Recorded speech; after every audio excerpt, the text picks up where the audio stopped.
दोस्तों, जेके IT Mantra YouTube channel में आप सभी का स्वागत है। आज हम कन्वर्टर टॉपिक से एमसीक्यूज लेकर उपस्थित हुए हैं जो कंपटीशन एग्जाम्स में बहुत ही यूजफुल रहेंगे।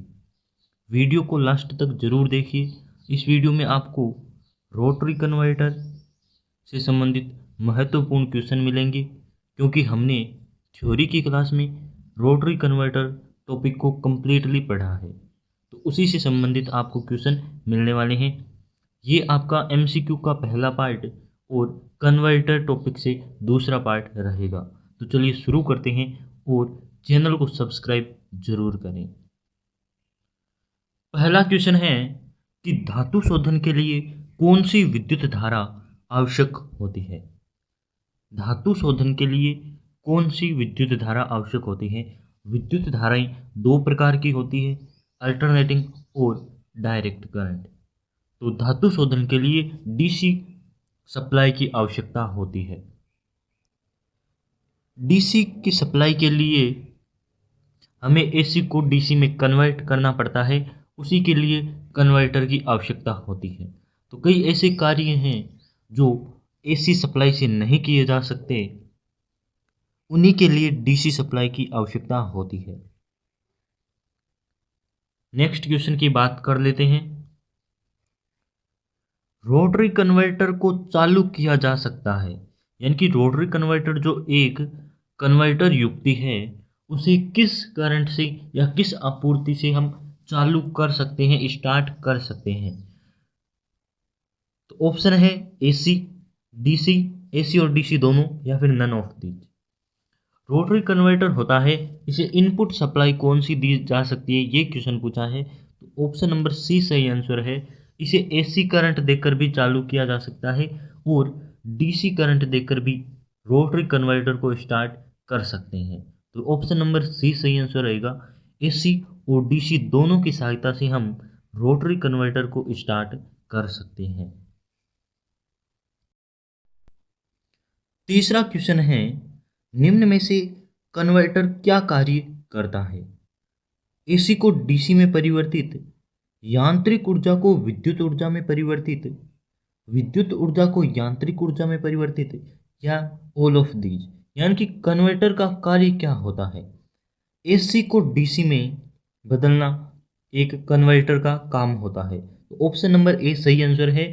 जो एसी को डीसी में बदल सकता है, यानी कि हमारी अल्टरनेटिंग करंट को डायरेक्ट करंट में बदलने का गुण रखता है, एसी युक्ति या मशीन कन्वर्टर कहलाती है। कन्वर्टर तीन प्रकार के होते हैं, रोटरी कन्वर्टर, एमजी सेट और मेटल रेक्टिफायर। तीन प्रकार से हम एसी को डीसी में बदल सकते हैं। इलेक्ट्रोप्लेटिंग में किस विद्युत आपूर्ति की आवश्यकता होती है। इलेक्ट्रोप्लेटिंग में किस विद्युत आपूर्ति की आवश्यकता होती है, यानी कि किस विद्युत आपूर्ति से हम इलेक्ट्रोप्लेटिंग की प्रक्रिया कर सकते हैं।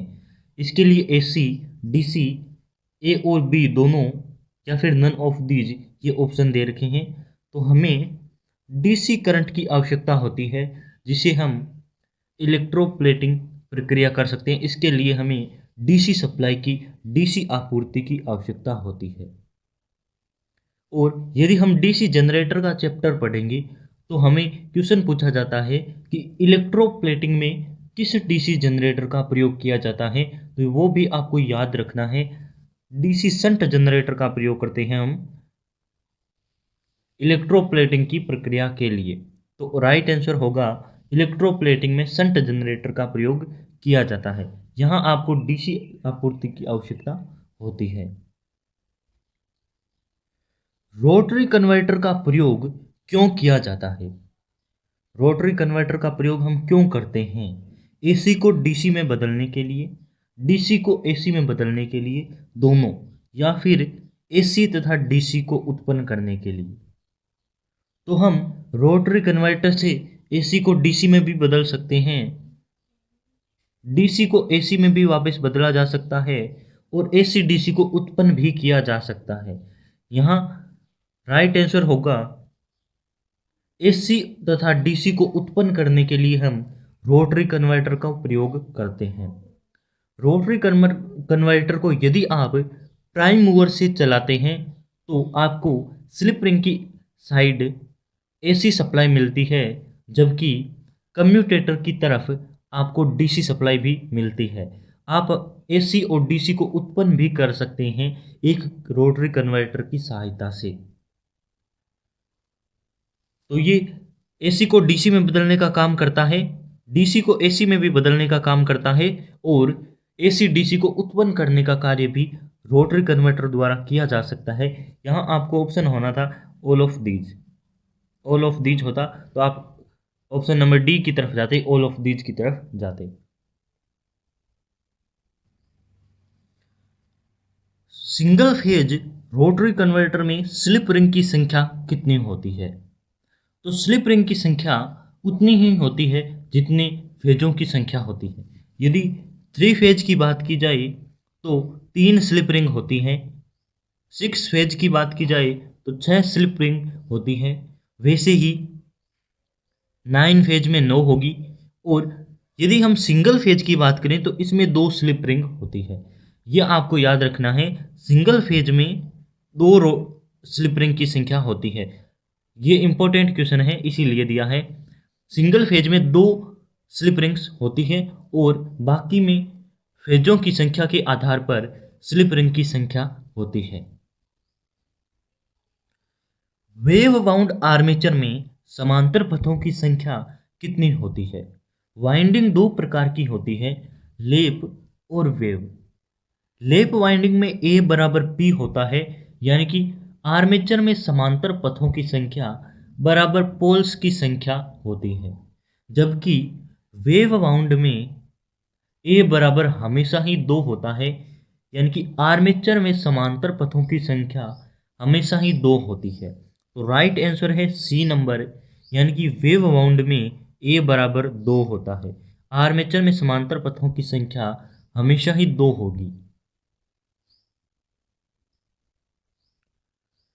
रोटरी कन्वर्टर किस फेज तक उपलब्ध होता है? यानी कि रोटरी कन्वर्टर किस फेज तक उपलब्ध है या फिर बनाया गया है? तो single phase, 9 phase, 6 phase, 3 phase, 12 phase, ये इतने फेज तक रोटरी कन्वर्टर उपलब्ध होता है। 2 फेज,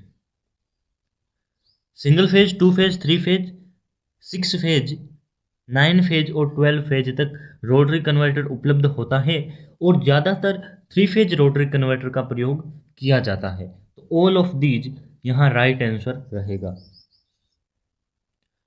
निम्न में से किसकी दक्षता अधिक होती है? एमजी सेट, रोटरी कन्वर्टर या फिर मेटल रेक्टिफायर? तो आप सभी को पता है कि एमजी सेट की दक्षता कम होती है, रोटरी कन्वर्टर की उससे अधिक होती है, परंतु मेटल रेक्टिफायर की सबसे अधिक दक्षता एफिशिएंसी होती है, जो 95% तक मानी जाती है। तो ये थे आज के इम्पोर्टेंट क्वेश्चंस। यदि आपको वीडियो पसंद आई हो तो लाइक ज़रूर करें और चैनल को सब्सक्राइब कर लीजिए। आपको इसी प्रकार की वीडियोज यहाँ मिलती रहती है।